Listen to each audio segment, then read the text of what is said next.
Murutani munene wa thukuru wa sekondari wa Kigonyuki John Kupejo augite thukuru uyu arutwo aingi mathomaga na uteithio wa NGCDF rugora mubunge wa Narok irathiro Ken Kiroku. Kwa muhano mwaka uyu turaheirwo basari ya shilingi milioni 1,245 kuicio cirahotire ku benefit ciana hakuhi 300 na ciana icio nyingi ciacio ni cingiraremirwo na guthie na mbere na mathomo na ona amwe ao kuma thukuru.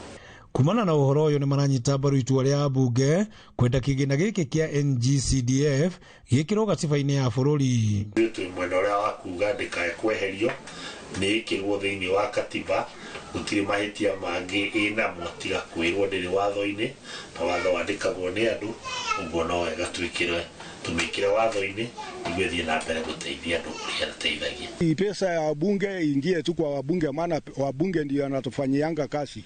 Akienda kwa kando na hiyo hakuna kazi ambayo tutapata tena ifanyike, maana hawa ndio tuko nao kila wakati na hawa ndio anatufanyianga kazi. Ikari kuma guku Narok maugite kigina giki nikio gikinyagira muingi na njira ya naihenya kuona bunge mari hakuhi na muingi. Nashukuru wenye wabunge walifanya kazi kuweza kusindikiza hii maneno ya CDF ingie kwa katiba.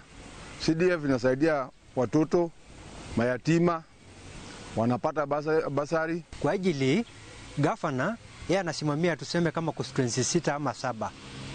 Naye bunge akipewa hiyo 120 million ama 130 inasaidia sana wananchi kwa constituency. Handu haina Oro TV kuma kaunti-ini ya Narok, litwa ria kuona Wanyoike wa Bugwa.